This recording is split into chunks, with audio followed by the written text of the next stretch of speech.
What is going on? This is the Philly Experience podcast. I'm Tanner Joe Martin alongside Tyre Hood.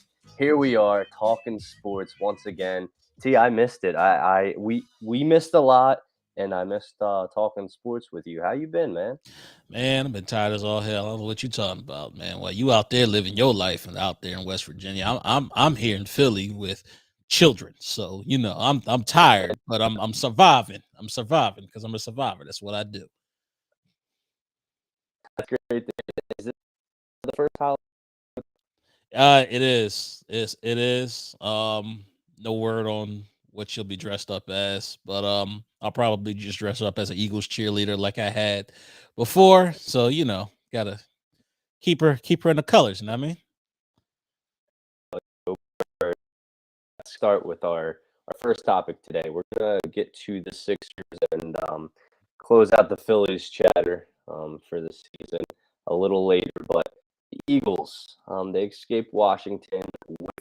It was a more stressful game than I guess it shouldn't have. What do we expect now? Washington and the Eagles. Um,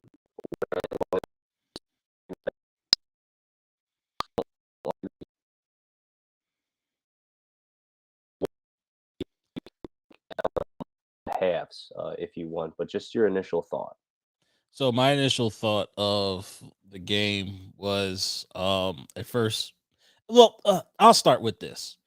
It just seems like the Commanders just have the Eagles' number, especially on offense. Like I don't know what it is about the Commanders, but they always seem to play the Eagles tough anymore, and I can appreciate that and I can respect that.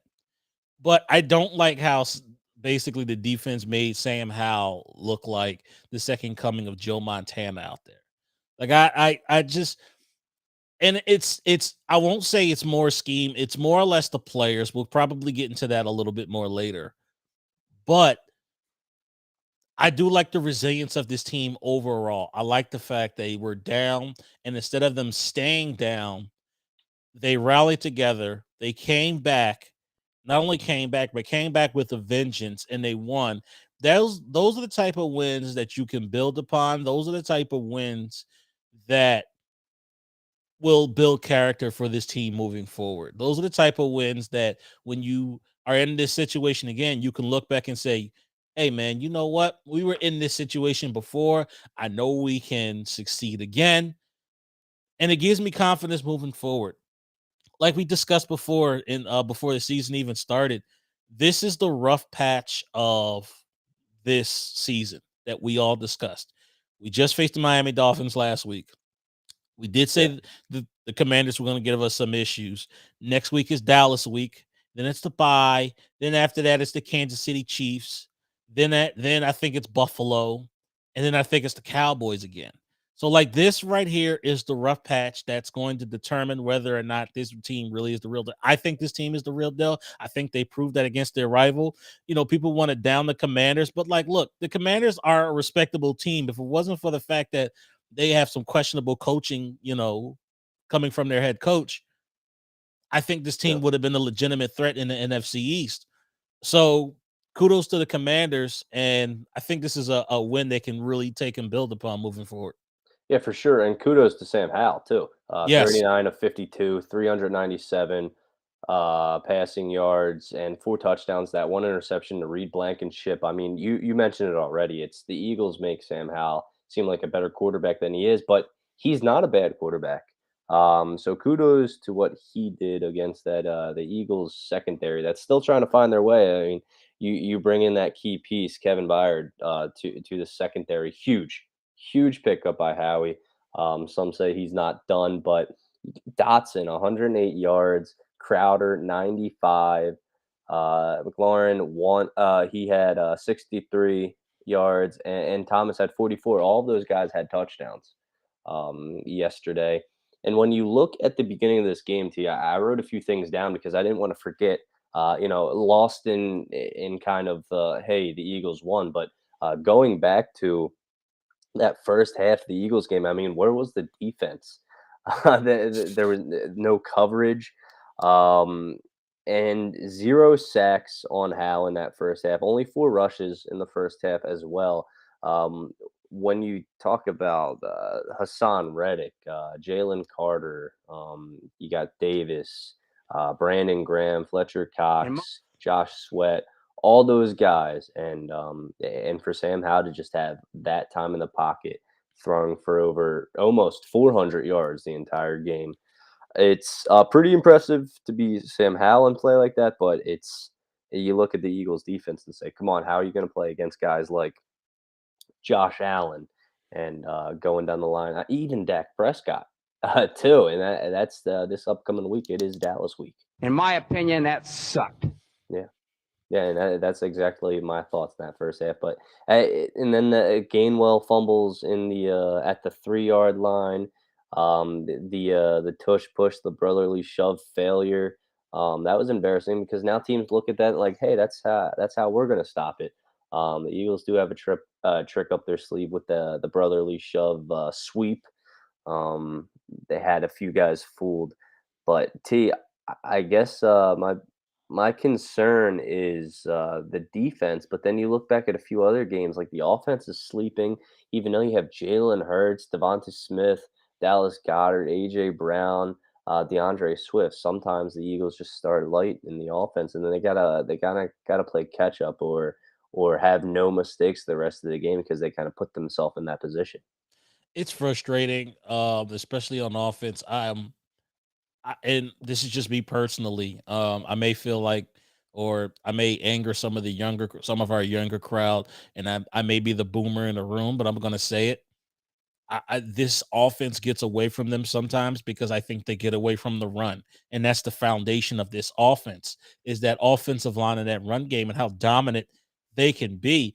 You're not going to necessarily dominate teams, every game. The Commanders did an excellent job of bottling up the run, but the run is what sets up the pass in this offense. It's what helps get the offense flowing and going. It gets the offensive line flowing and going.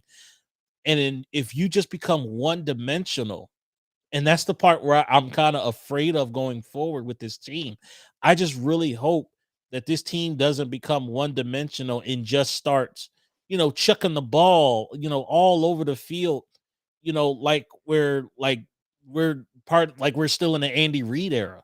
Like that's like for me, I don't want to see that. Like Yeah, I do want to see this team. I balance the offense out a little bit more. Like I think DeAndre Swift really needs more touches. And for crying out loud, Kenneth, and I'm going to say this right now, Kenneth Gainwell is not as good as we thought he was. He's not. I don't see the burst that I saw from him in the playoffs last year. All right, that fumble in the red zone just absolutely pissed me off. And then to make matters worse, like I'm still trying to confirm to see if this is real or not. I don't know if you saw this, Tanner, but apparently somebody DM'd him that he needs to hold on to the ball. And during the halftime break, he DMs the person back. Like if that's what your focus is right now, that's a problem.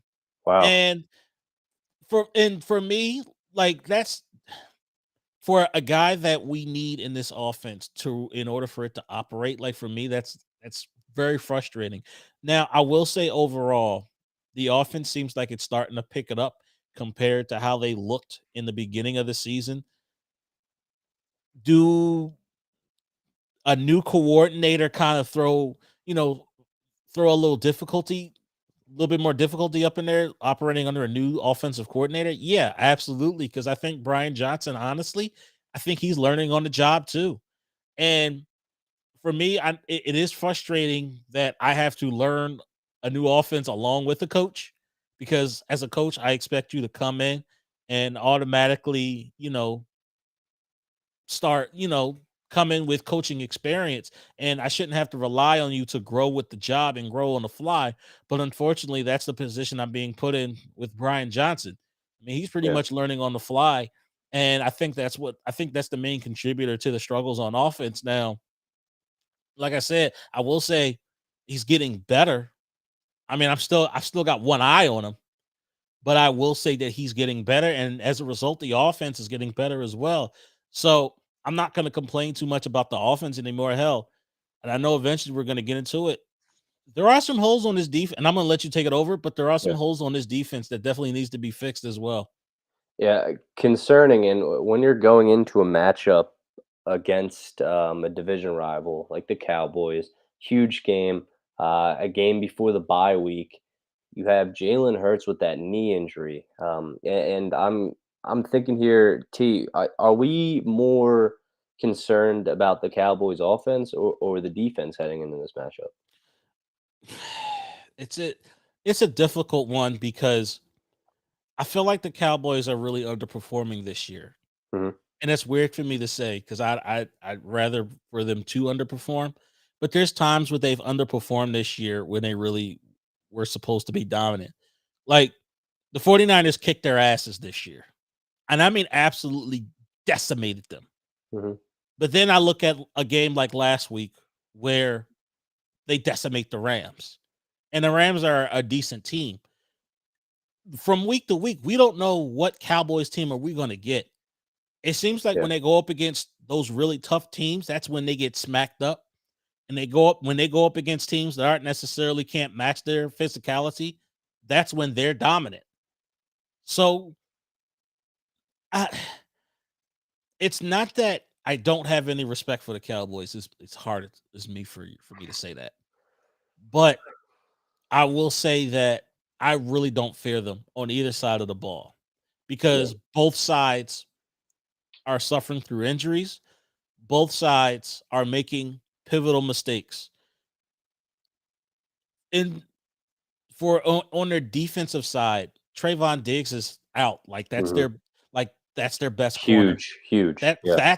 that's huge, especially when you're going up against an offense with AJ Brown, Devontae Smith, Dallas Goedert, and hell, we haven't even mentioned them, but now Julio Jones. Like that's a problem for the Cowboys. Yeah, I think heading into this matchup, too, if I can get in here, Yeah, is I'm concerned more about the defense of the Cowboys. Micah Parsons, obviously, he's going to be a factor in this game, but because of Jalen Hurts, his knee injury, you could see it a little bit in yesterday's game, Sunday's game, where he was limping around after plays. He was avoiding being touched, really. Is that going to change how the Eagles play on offense? And I think it may, because if Jalen needs to get through this game so he can rest up for that bye week and get ready for what is ahead of them, those that stretch of teams that lies ahead. You got the 49ers over there, the Bills, um, the Cowboys once again later on, and just those tough teams, the Seahawks. So how the Eagles go about offense is going to be interesting to me. Are they going to try to run against this Dallas defensive line? I don't know if that's going to work, but thankfully, on the defensive side of the ball for the Eagles, they do have Kevin Byard over there now. great. Hopefully, will be the answer um, to the explosive Cowboys offense that we've seen these couple of games, where they kind of just pile on the points, and then their defense doesn't really have to do much, because the opposing team haven't been able to get back in scoring. CD Lamb caught 12 passes for 158 yards, um, and with a pair of touchdowns. Now, hopefully that I wouldn't think, knock on wood, that wouldn't happen against the Eagles. But that's just something to think about. I mean, both sides of the ball are going to have to change against against the Cowboys team. Yeah, most definitely. And it's funny that you mentioned running against this team. Like I said, in a lot of circles. I'm considered like the old guy of the group.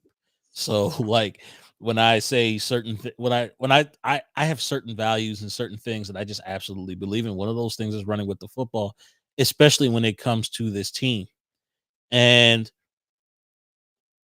for me, that I think that's one of the keys to the game. Like they're going to have to run the ball against this Dallas defense. Like I don't like for me. There's no other way that you're going to be able to neutralize that pass rush because they have very powerful pass rushers.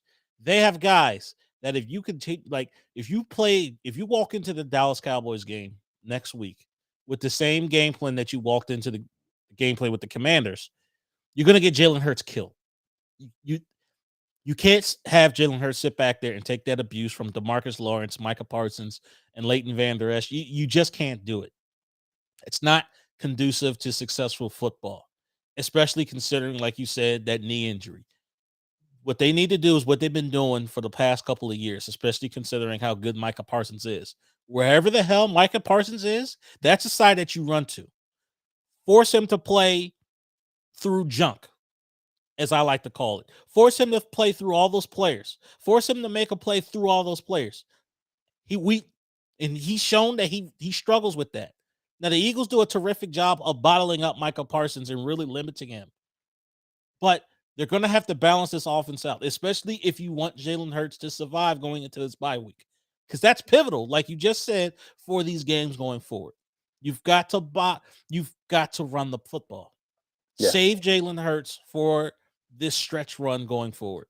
Yeah, it's huge. And talking about that, that was actually my point. Do you kind of hold off on Jalen little bit? Like you don't let him kind of do just what he wants. You kind of monitor him in this game. It is an important game, and it's especially important for the Cowboys because they're what 5-2, and Yep. this kind of determines what kind of team they're going to be. If they can beat the Eagles, then they've already beat a few good teams out there. So when talking about how important this game is, um, it's the Eagles a week away from the bye. I'm curious to see what they do, and it is a chance for Jalen Hurts to face off against Dak Prescott. They weren't able to do that last season. I'm pretty sure that they missed each other Yeah. over there, and Dak Prescott completing 80% of his passes, throwing for over 300 yards, 4 touchdowns, 1 interception, almost um, kind of similar as Sam Howell. And if you think about it that way, got to get to Dak Prescott early in this one. With the type of line, I'm not sure if Jalen Carter. I think there was an MRI today. I did not see the Yeah. results on that. Yeah. Nobody Um, knows right now. but that is a key injury right there. The Eagles need to have all their tough guys, so Jalen Hurts doesn't have to do so much on the offensive side of the ball to keep playing that catch-up game. But anything else you want to say about this Eagles team before we move on? So I'm just gonna go into the defensive side of the ball real quick. Um, for the most part, I think they honestly, I'm one of the few people that's gonna praise this defense, considering that I think one of the announcers said that going into this week, they had 8 different combinations at in the secondary. Like that's that's a huge problem. They've have to cycle through safeties and corners between injuries and things of that nature. And the fact that we're standing tall at 6-1, like I think that's very commendable considering where we could be, considering that our secondary, which should be one of our strengths, had become one of our weaknesses due to injury. So going forward, I do think this secondary will get better as they, have more camaraderie. And you mentioned the Kevin Byard trade. You know, as they grow together, as they learn to communicate, I do think that's going to get better. I will say, as we're recording this, we're a couple days away from. Actually, we're one day away from the trade deadline. There is one position I think they need to address, and that's the linebacker position. And not necessarily a pass rushing linebacker. They need a coverage linebacker because I'm sick and tired of being nickel and dimed in the middle of the field. Like if we go up against quarterbacks that don't necessarily want to attack Slay or Bradbury, they'll nickel and dime us inside. And the only way you can do that, you got to shore up the inside a little bit with some coverage guys. One guy in particular I'm thinking about. I mean, we drafted him years ago under Chip Kelly. I think it's time to bring Simba home. I think it's time, especially considering that the Vikings are probably in sell mode after they lost Kirk Cousins. I think we need to trade for Jordan Hicks. I think that's a guy you can target. I think he leads the league with pass deflections from the linebacker position. So that's a guy I think I would look at and kind of inquire about. That would fit Howie's kind of moves, if you look at it over the years with linebackers. That is kind of just getting that depth piece. The veteran guy, adding him to the locker room, adding experience to the position. But backtracking a little bit and talking about Jalen Carter, I'm over here on Twitter, and Jeff McLean added some context to Jalen Carter's injury. The Eagles received good news following testing on the rookie. An NFL source said he could be ready for Sunday's game versus the Cowboys. Cool. Cool. And once again, this is Jalen Carter who suffered a back injury on Sunday, and he underwent that MRI today. Cam Jurgens as well is injured, but real quick, two players I want to talk about. T. Mhm. You mentioned your part. You went in on the defense. Great points by you. But two offensive guys that I just want to talk about. Julio Jones getting that catch in the end zone. I mean, how great is that to see? Looked And like if he you, dipped in a fountain of youth. he got hit too. Yes, he did. He got hit, and I was kind of worried there for a second. Um, when I was at that game against Miami, primetime game, where Julio Jones gets one catch, but when he touched the ball, and it was for like maybe a yard, he touches that ball, the entire stadium, it was electric. Everyone was rooting for Julio Jones. I think he feels that, and that's special. That's what Philadelphia is so good at.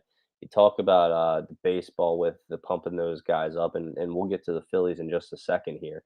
Um, but that's what makes Philadelphia different, and a guy who knows Philadelphia all too well, and he is playing for the Eagles. That's DeAndre Swift.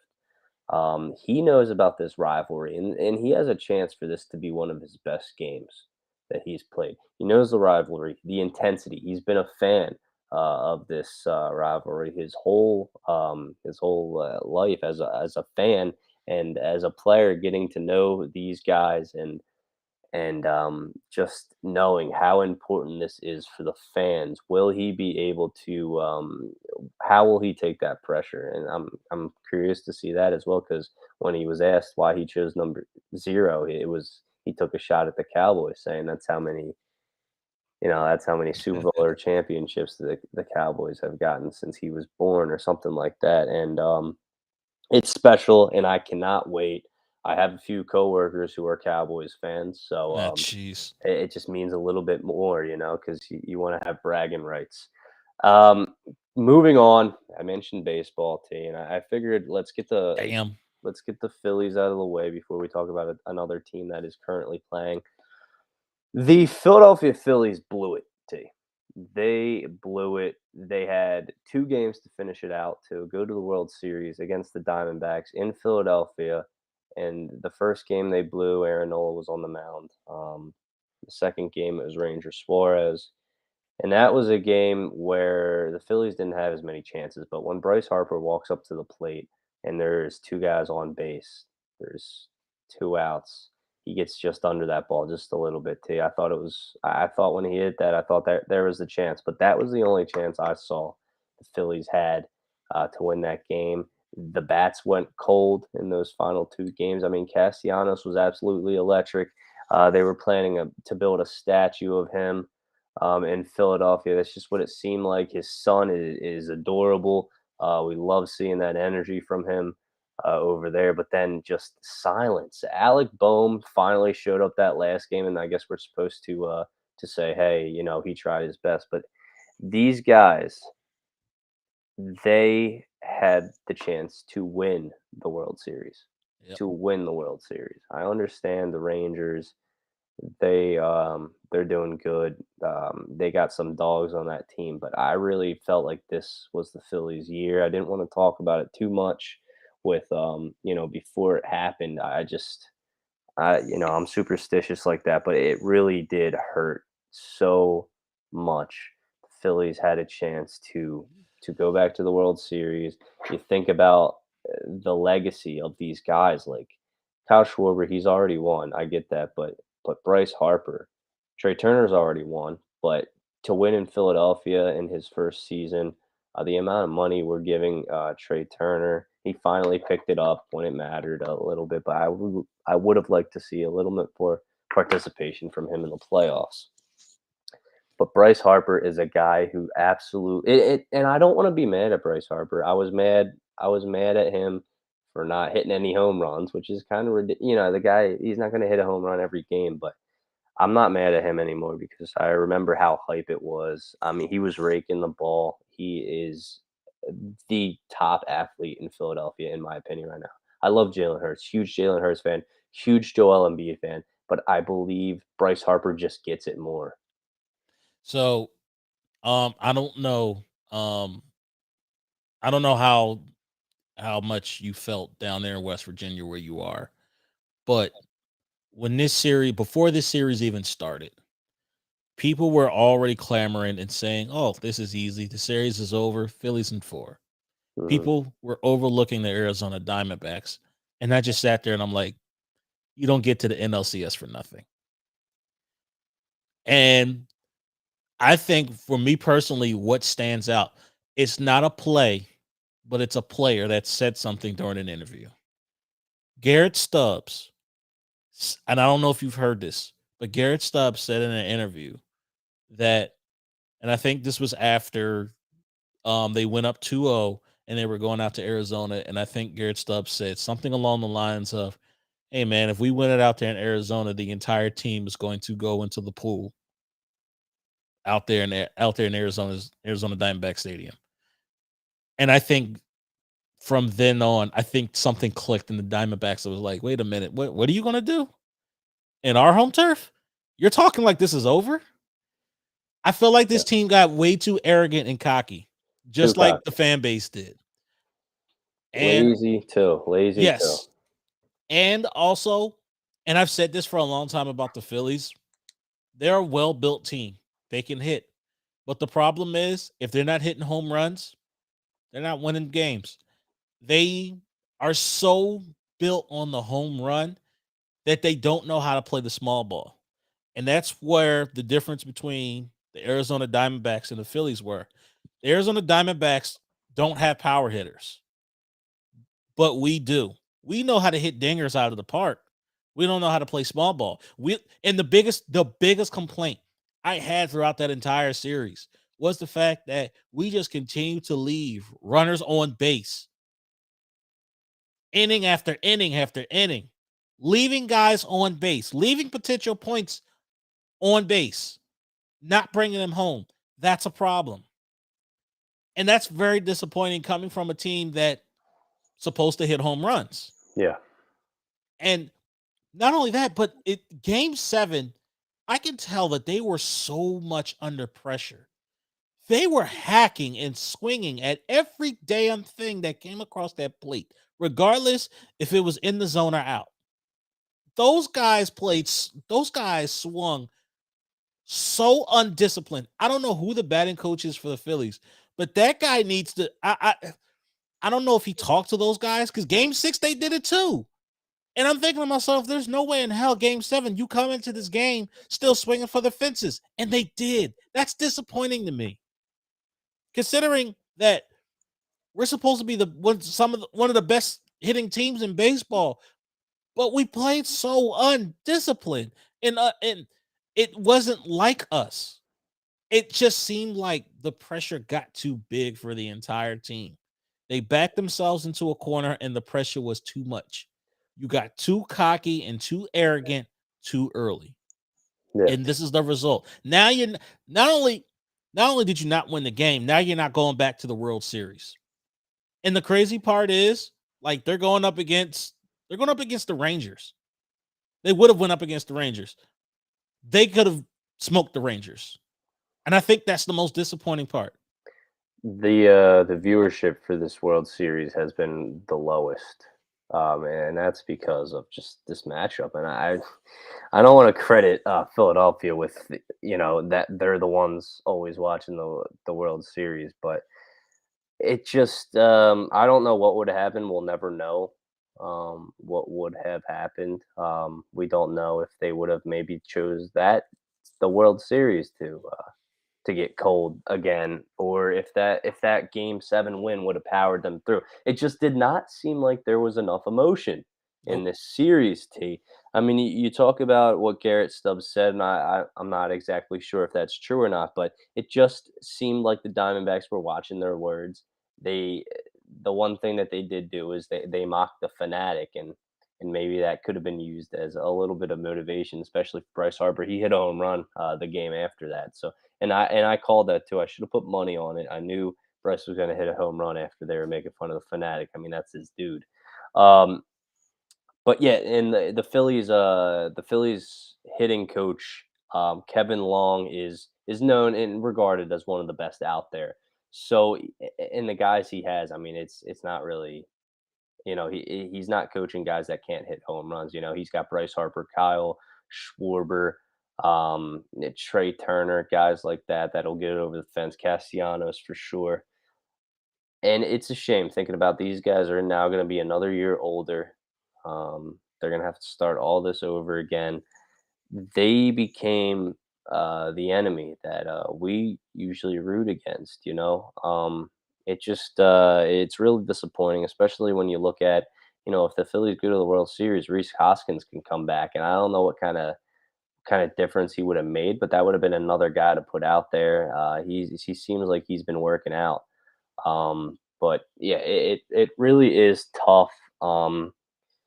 And I don't know what kind of moves they're gonna do. I would expect that they keep Aaron Nola, but Zach Wheeler is our true ace. You Yeah. put that guy in game 7, and he in the middle of the game, and he performs so well. He's a good pickup that from the Mets that time ago, but Aaron Nola, I'm thinking he stays, but there's got to be another answer. You can't just depend on 3 guys the entire postseason. Real quick, and not only that, but like Aaron only comes back depending on how much he's asking for. Because if he's asking for that same price that he was asking for in the beginning of the season, I don't think Yeah, he's coming they back. weren't able to make an agreement, and I'm not sure if he listen. It's postseason Aaron Nola all the time. It's or not all the time. I mean, we don't have that much experience with the postseason. Um, just these past 2 seasons, but he did do well, but I think you're right. It's that asking price that might be different, and you're gonna have, um, I mean, I think Clayton Kershaw is gonna be available, Yeah, I did hear about that. um, uh, and and I'm gonna say it right here. I don't want to see Craig Kimbrell in the No, Phillies organization ever again. I mean, no. he cost the Phillies game 6, Yes, he did. and that Single was handedly. Single it's handedly. yeah. That game could have been won. That I think for me, that was the dagger. I think that was the game that told me, holy shit, I don't think the Phillies are going to win this series. This is going to a game 7, literally because of Craig Kimbrell. Mhm. They A they had a plethora of games and opportunities to close it out, and they didn't. and I gotta sit at the freaking Buffalo Wild Wings on a Tuesday and watch my Phillies lose in horrible fashion while Pittsburgh fans sit there acting like they've won a World Series since 1979, and they haven't. Just a the there's a lot of Pittsburgh fans here because that's the team they have in West Virginia. That's the closest team, Steelers and Pirates fans, which is fine, whatever. I get that, but um I got a I got a Phillies sticker on the back of my car. I got an Eagles um, plate on the front of my car. I mean, I'm all in, and these guys are embarrassing me over here. The Phillies, that is. I don't rep the Sixers since I got a new car in the Flyers. But since we're talking about the Sixers, too, I because mean, this I mean, conversation pains me. I mean, do you want your car to break down? You put a Sixers sticker on your car. That's all she wrote. I'm just saying. Yeah, I know. And speaking of the Sixers, 2-1 on the season. It's 3 games in, and they got a whole lot more. You know how long basketball season Of is. course. T. They lose against the Bucks that first game, and then they beat the Raps and the Blazers. But that first Bucks game, I'm not sure if you caught all of it, T. But that's a win in my book.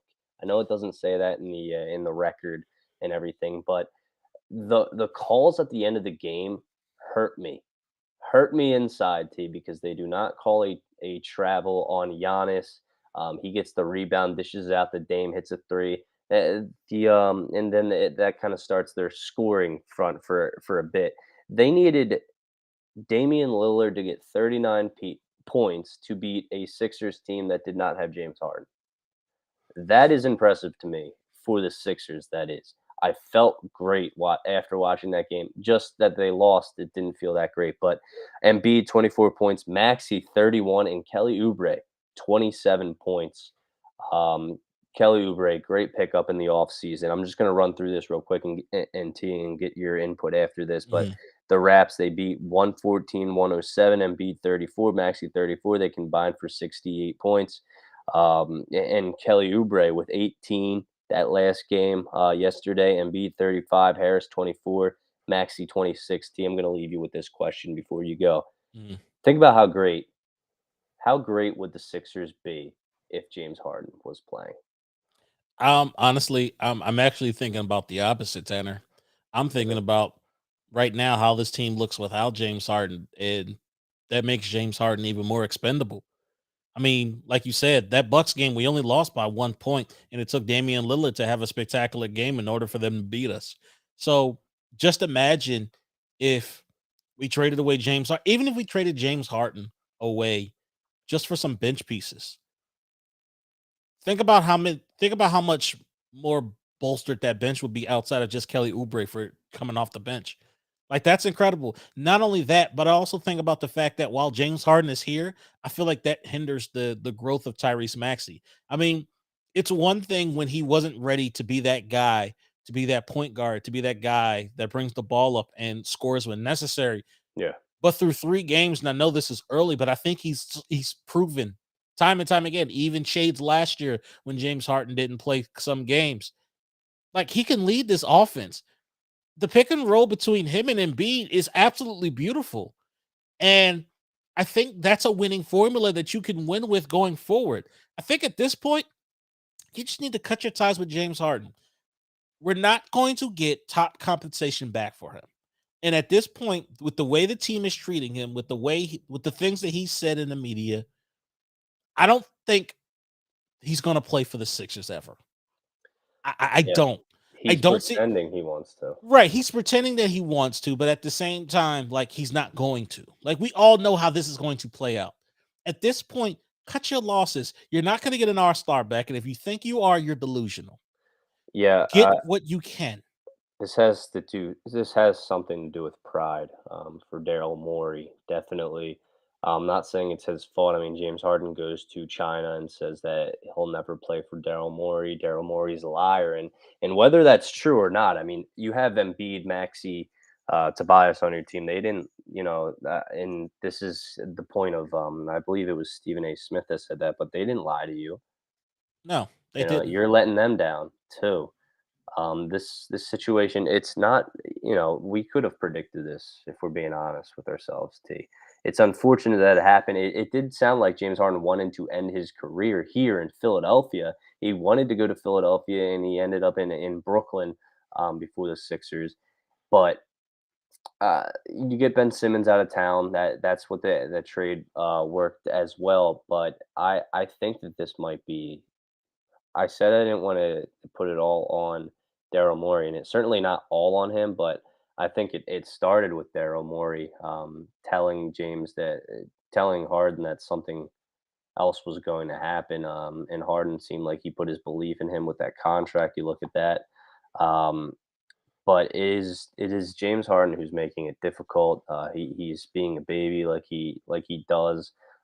He doesn't show up to practice, but then he wants to travel with the team to Canada.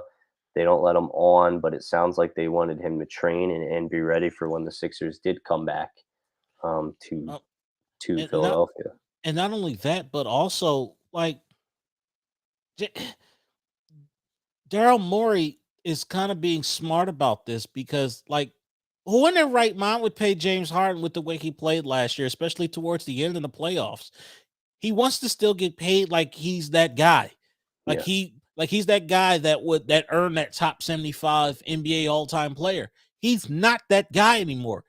He's a shade of his former self. Newsflash, James, you're not that guy anymore. Not that guy. You don't deserve, and so as a result, you don't deserve to get paid as such. You're not that guy at You're this not that guy, pal. You're not at that this guy. point in your career anymore. Like, let it go. It's done.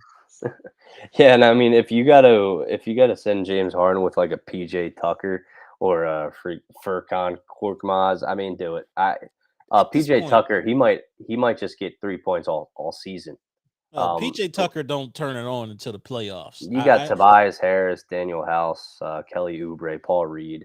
I get it. He's a corner specialist. What's this guy? Almost 40 years old. Yep. I think he's 39, 38, 39 now. Yeah, I get the veteran presence. Maybe he's a favorite in the locker room, but get me guys who will actually show out, like a Paul Reed, in a way. But like Tyrese Maxey, definitely. He what's he? He's 22 years old. I'm happy that he is a Sixer. I'm glad they never paired him with any trade that could have happened. He is the future of the 76ers because when you look ahead, maybe the Sixers get past, maybe they don't get past round one this season. Will Joel Embiid be leaving? What do you think, T? I wouldn't blame him at this point. I mean, I've been one of the people that's been saying that this team has not surrounded Embiid with the right pieces. And if I were Embiid, I'd be pissed off too, to be honest with you. I mean, I put my body on the line, my prime years for what? For nothing? I mean, you chose Ben Simmons over Jimmy Butler.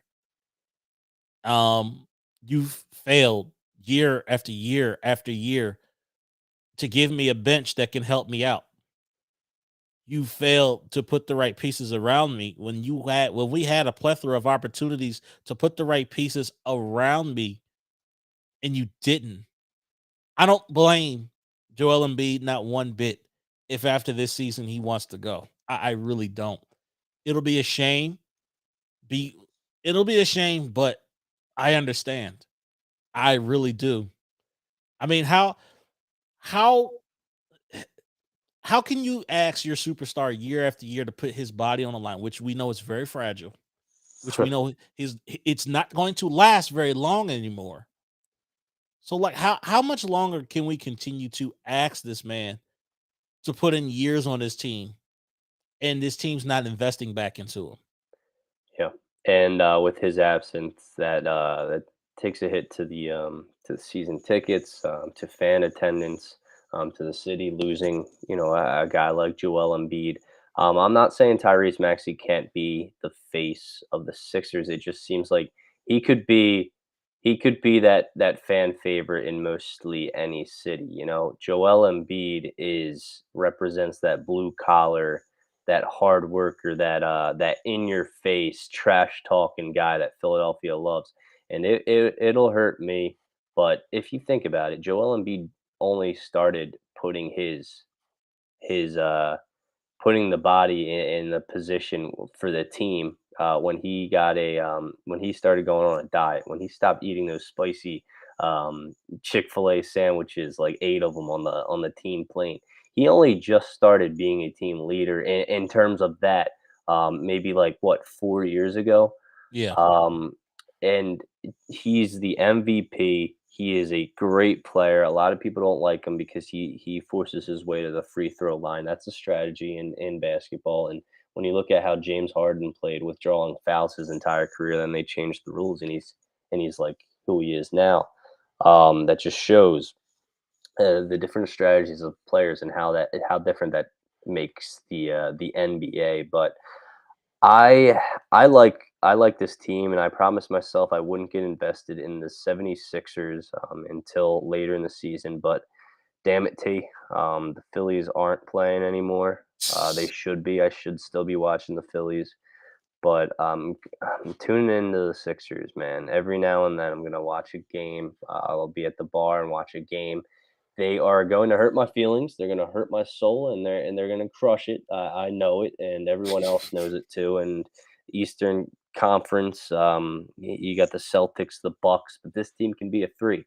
I know that there's the Miami Heat over there, and they got they got that funny guy over there, Jimmy Butler, and what those guys can do too. Talented team, but it's a shame because one more impressive piece. Say James Harden is a different guy and he's a little bit younger. I the Sixers, even as if it's Ben Simmons like 4 years ago, Ben Simmons, I would I would like to look at this team, and I know you're not gonna like hearing that, but Ben Simmons was a hell of a defensive player. And I actually like what I saw. What I heard him say that he still calls Philadelphia home, and I believe he talked about going back to the Sixers, going back to Philadelphia and playing there eventually. Like he wouldn't be completely against it. I believe is what I saw him say, and I respect him for saying that. I thought he was just a Mister Softy advertised on outside of an ice cream truck, but maybe he has some form of will and maybe a little bit of pride for him. He's still once again Mr. Softy and he's trash. But just for him to say that, it was interesting. What do you think about the whole situation, T? Tanner. You are so naive, so young, Ben just Simmons is trash. I so said it. I so said it again. He's Mr. so, Softy. He's so trash. soft. I mean, he can't hit an easy layup to beat the Atlanta Hawks. Whatever. I get all that. But just think about this team, T. If maybe Ben Simmons is playing how he did when everyone wanted to buy his jersey. Man, there you go with that bullshit. Tanner, you know better. Whatever. I'm just saying something. I mean, I'm keeping the people awake over here. Tanner. Look, I refuse to be. First off, I refuse to be invested in this team. I'm not invested in this team unless they make a major trade, Hmm. unless they really intend on fixing this team up this year. And it looks like it's probably not going to happen. So I already know how this script is going to go. You're going to go to the second round. You're going to lose. I'm not I'm done investing my time into a team that's not going to invest in itself, and it looks like it's falling apart at the cracks. It would be Sixers fashion though to actually do something better than they have these past couple of Oh, of years with course. with less talent. Oh, of course. Oh, of course. And on Ben Simmons, he's saying that because there's no other team in the NBA that wants him anymore. And if the Brooklyn Nets knew how to get rid of that albatross of a contract, he'd be a free agent. And he'd probably be playing in Australia right about now or China. Nobody in the NBA wants him. Everybody knows what type of player Ben Simmons is. A regular season guy. When it comes to the playoffs, Hack Ben activates. And guess what's going to happen? That 30% free throw percentage is going to show up. The He's only been in way the lab though, allegedly. he always is in the goddamn lab. That's the problem. He's always in the lab. When does the results from the lab finally come to fruition through an NBA game? It's something I've been preaching to you, to Max. Hell, even Chris when he was on here. I used to preach that to you all the time. When are the results going to come through in an NBA game? We never saw it. I don't believe a goddamn thing that comes out of that man's mouth. He's saying that because he wants to keep his options open because at this point, nobody wants him. Nobody in the NBA wants him. The Brooklyn Nets don't even want him. If the Brooklyn Nets could get rid of him today, right now, without having to eat up that big ass contract, they would. Yeah. Ben Simmons is trash.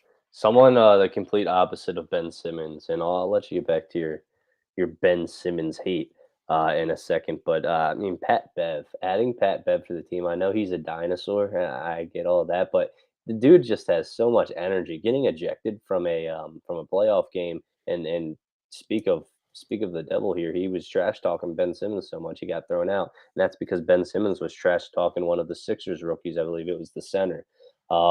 And Mo Bama added to this team as well. Some guys that we didn't talk about since since our last podcast. But you bring Danny Green back. Interesting. You brought a bunch of old guys back, um, and I guess that's for the locker room maybe. But when you look in the locker room, I mean, there's more old guys than young guys. But Tyrese Maxey going to learn from all these guys. But yeah, Bev, he's definitely for Philly. He's the perfect guy for this city. I think that alone is going to bring some viewers into the games. Some tickets are going to be bought because if a few years ago when he took his jersey off when they won that what was that play-in tournament, Uh, acting like he won the NBA finals over is that there. with That was Minnesota? great. Yeah, that was Minnesota. Yeah. That was terrific to see that. But yeah, this team is they're gonna drag me in. I mean, they are going to drag me in. Of course, I'm gonna be I'm Eagles, and then it goes to the Sixers. But yeah, Eagles 7-1, Sixers 2-1. Flyers, they started off pretty good. We don't have Max on here to talk about the Flyers exactly. But is there anything else you wanted to touch on the Sixers before I want to get into a bonus segment real quick because I'm in the mood. Oh boy. Yeah. I'm done with Ben Simmons. Okay. Y'all can have your little fantasy about him coming back. I don't give a shit. I really don't. And all y'all that are fantasizing about Ben Simmons and him making this miraculous comeback and then all of a sudden being the guy. Man, there you go with that bullshit. Like I think all y'all is just full of shit. I really do. Mm. I know I there's no way in hell y'all believe that. I refuse to sit here and think that y'all really believe that. But continue. Let's do this segment. Whatever. I'm not a huge Ben Simmons fan. I actually dislike the guy very much. I just thought I would bring that Ben Simmons thing up as well. But I got a rant for you, and I talked about I talked to the boys about this Okay. like a week or so ago. But I have been traveling via plane a good amount lately, going back and forth to Florida for family reasons. And Mm. when one of my biggest pet peeves is when people snore. I know it's not their fault. In general, like they can't help themselves. They're sleeping. They got some health concerns maybe wrong with them. But if you know that you snore, like stick with me here. If you know that you snore as a person, you're getting on a plane. Don't fall asleep. I mean, the flight I was on, was only about an hour long. Only an hour long. I got a cheap flight, and we had a layover, and the layover made no sense, whatever. But it was an hour flight. This guy's passed out, snoring. I mean, he's sawing wood the entire plane ride. I have my headphones in. I can still hear this guy snoring. They're supposed to be noise canceling. It was like this guy was right next to me, leaning over. If you snore, do not fall asleep. Take some medicine, drink some coffee, eat some food. Do not fall asleep. If you're snoring, you're just gonna ruin everyone else's time, buddy. Just stay awake. Time's yours, T. What do you have to rant about? You know what? You know what? That was so funny. You would hate to travel with me then. I can tell you that right. Oh But I man, don't you're a fall snore. asleep I have a during buddy travel who shakes. because I'm. I have a buddy who But shakes the yeah, I'm entire a house snorer. when he I don't. falls asleep. Now, first off, I gotta ask you this: what type of noise canceling headphones are we talking here? Like, I got what are the we working with AirPods, first? man. I got I the might have to AirPods. educate you. Oh man, those are not noise canceling enough. No, man, you got to get some of what I got. These are the Drake. These are the Studio Threes, man. Studio Threes. I don't hear a goddamn thing outside of these things when I'm recording or when I'm playing music. You got to get some. You got to invest in high quality noise canceling headphones or earbuds, man. Like those little AirPods aren't going to do the trick. I could have told you that. You asked for trouble. Well, I I just mean, wanted to for put a that out second, I thought Drake added some snoring to the beat or something. I thought it was part of the song. And there. this guy, mouth open too, T, drool Oh God, he was right down going the in. chin. And then this guy has the audacity, and I'm gonna go in on this rant. You're gonna have to stop me because he had the audacity to be the first one to stand up when that plane lands and make a beeline for the front of the plane, thinking that he was gonna get past all of us. I had to use a little arm bar across the the chair, like, listen, buddy, I'm getting out of here first, so I don't have to hear any more of your snoring, and you got drool on your shirt. I will say this: like, I hate those people that like get up prematurely, like as soon Yeah, as the yeah. Where are flight, you going? before the flight even All docks. right. Where the hell are you Yeah. going?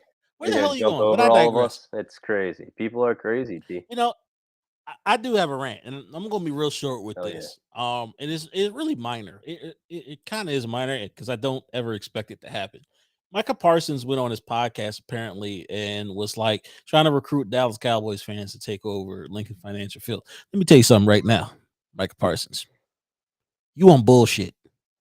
First off, as Stephen A. Smith would say. Man, there you go with that bullshit. Because if you think for 1 second, if you think for a goddamn second that any team, let alone the freaking Dallas Cowboys, are going to take over Lincoln Financial Field, you are sadly mistaken. That's never going to happen in your lifetime, in our lifetime, in any lifetime. Yeah.